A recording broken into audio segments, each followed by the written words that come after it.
Hey guys, so another perfume rotation video.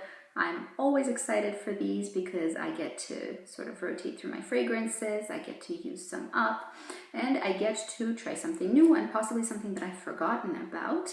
I do have a pretty extensive fragrance collection, so it's always nice for me to pull things out that I haven't used in a while or I have never used.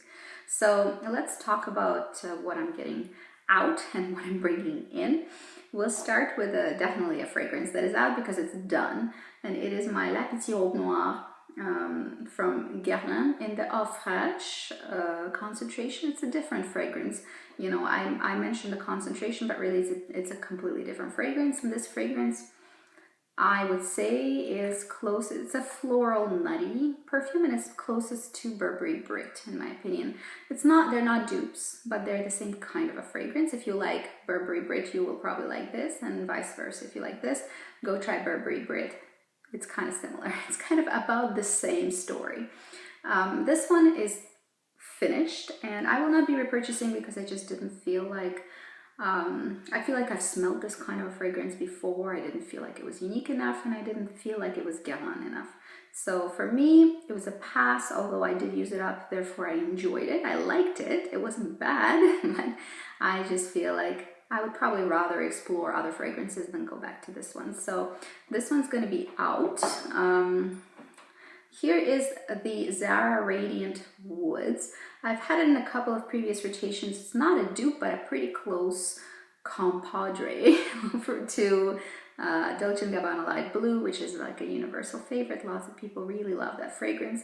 This one's kind of close to it, but if Dolce & Gabbana Light Blue is a decent quality fragrance that hangs on to you, your skin, your clothing, this one is a rather paled version of it, and it's another Cologne kind of concentration, although I believe it's sold in as an eau de toilette. So it's an eau de toilette, but it really acts as another Cologne. You have to reapply, otherwise you won't be able to keep it on you for the whole day, which is unfortunate because it would be so nice to have a budget dupe for a very famous fragrance that lots of people love. But this one, I feel like I've put a bit of a dent in it, and maybe by the end of the summer, by the fall, I'll probably use it up. I have a feeling that that's going to be the next fragrance to sort of be kept in my collection on a more permanent basis, probably to the point of my completely using it up eventually. For now, I'm not tired of it. It's so lightweight that I'm really not minding using it at all. Next one that I am moving out of this rotation is a beautiful, gorgeous masterpiece of a Chanel 19. I love this fragrance. This is my second bottle of it, so definitely has been a repurchase, and it's a green mossy forest-like, but such an elegant, cool-headed perfume. Definitely unique in its own right. It's telling its own story. It's gorgeous, absolutely beautiful. People say it's a bit of a bitch fragrance. For me, although I'm not bitchy whatsoever, it is such a classic and a perfume that exudes elegance, I think. So this one is gorgeous, and I would gladly keep it in my rotation. It's quite powerful though. The kind of work that I do, I love powerful perfumes, but one spritz is all you need of this guy because the longevity is phenomenal, as well as the sillage. It's really strong. I would go, if you want a regular daytime dose, I would go with a single spritz, and I'm that girl who piles on perfume, so trust me when I say you don't need a lot of this. And if you want something more powerful than 2 spritzes, and it's a lot already. So never overdose on this guy, otherwise people around you will just absolutely suffocate.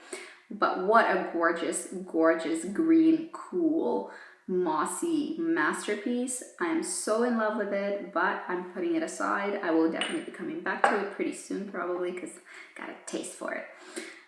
Next one is a fragrance that I have also dented quite well. You can see how much I've used if you watch my videos. This is Aqua Allegoria Flora Rosa by Guerlain, and this is a fruity, rosy scent. And by fruity, I mean berries. Lots of berries, some red berries. almost edible, kind of fizzy, a little bit of a Italian soda vibe to it, a bit sweet, rosy and fizzy.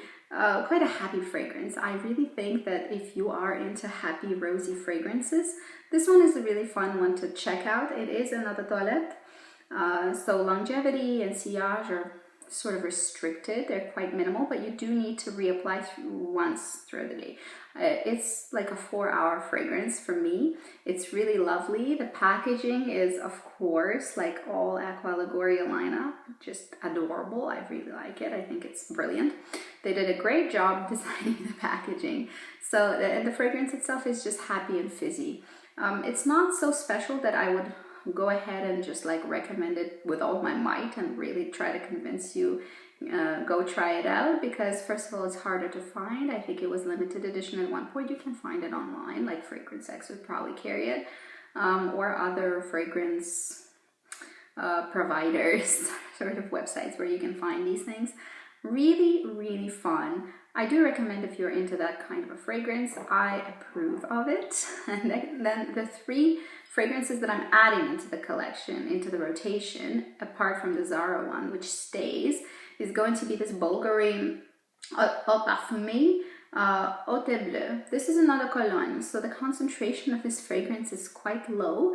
It is supposed to be a summery splash of perfume, and to be honest with you, I have barely used it. I think I've used it once or twice maybe. I bought it months ago and I bought it for the summer, so here's the summer and I want to get good use out of it. And this is a massive 150 ml bottle. This is 5 fluid ounces. You can kill with this thing. If you throw it at somebody's head, for sure you're going through the skull. It's quite heavy, quite substantial. I really like the design of the bottle. I think it's quite classically Bvlgari. They really enjoy this kind of a shape. It's supposed to be blue tea, so I'm thinking there are probably notes of tea here. Quite honestly, it's like a blind pick. I know it's a summer fragrance, but I do not, for my life, remember trying it even. I bought it because I liked it at some point and then I forgot about it and never pulled it out. So now I'm pulling it out. I'm definitely going to film a review on it. This is all still available. There's a whole tea line of light eau de colognes that is available through Bvlgari, and so just to see if it's worthwhile the purchase or not, and I'll definitely update you on that one. Next one is a love for me, and I've had it in the past. This is my 2nd bottle of this fragrance, so that's when you know this is the good stuff. I've repurchased, and this is Kenzo's Parfum d'été. So summer fragrance is what it's called, and indeed it's so fresh. It's like floating on a little stream in the mountains, purest, cleanest, freshest water that is cold, just sprinkling down the rocks as it goes down from the glaciers. It's so beautiful. There's a meadow quality to it. There's definite wetness to it. It's meadow flowers. Really, everything is so fresh. It's like if I could borrow the idea of the Rockies, maybe, or maybe of Himalayas Himalayas in the summer or something like that. Probably I would imagine this. It's so cool. In terms of cool as in temperature wise, it's a cooling, wet fragrance. I really enjoy it. It's very refreshing and it's pretty unique. I haven't really smelled too many like this, so recommend you go sniff it out. I'll definitely film a separate review on it, and of course look at the cool packaging. This is just amazing. This really reflects the contents of the bottle. The bottle is in the shape of a translucent, slightly green tinted leaf, and it's just, you know, this little crystal leaf just fell down into this crystal clear stream running down from the mountains. So cute. Brilliant packaging, amazing scent. I am going to definitely tell you about this in the future. I haven't used it in about a year, so this is going to be really exciting for me. And another fragrance that is a bit more dense that I decided to pull out is another summer style fragrance. This is Terracotta Le Parfum by Guerlain, my honorary Guerlain fragrance for the rotation. It seems like in every rotation I tend to have a Guerlain of some sort because it's one of my favorite fragrance houses. And this is a tiare flower and some suntan oil. Tiare flower base suntan oil with some coconut tinges to it. It's quite tropical, very, very dense. And it's an eau de parfum. No, it's not a toilette, but it wears like another parfum, really. So, you know, this is the quality of Guerlain that I'm looking for. I want them to have an eau de toilette that is like an eau de parfum, not the other way around. So this one is actually light enough for the summer, not suffocating at all, but it has such a cool beachy vibe.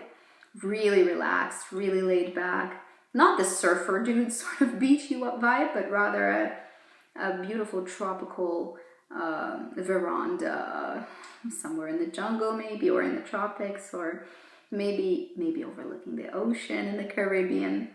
Laid back, relaxed atmosphere. Maybe you're drinking a pina colada out of a half-sliced coconut, sort of a feel to it. Really chill fragrance. For me, this is going to be a relaxing, lay back, and maybe home wearing fragrance. This is what I want to smell like when I'm relaxing at home. So lots of fragrances to have spoken about. 3 new ones out of 4, so it's going to be exciting, and I'm going to be reviewing them in a couple of weeks when I get a better sense of them and get a taste for them again. I really love going back to my old favorites, such as this one. Oh, so exciting. Tell me what kind of summer fragrances you prefer, and what is your favorite summer scent right now? I would like to hear about it. And what style of fragrances do you like for the summer? For me, I think I like the fresher, watery, ozonic, maybe green fragrances, something like that. I rarely go for citrus-based fragrances. However, right now I have a few in here that have quite heavily relied on citrus in their pyramids.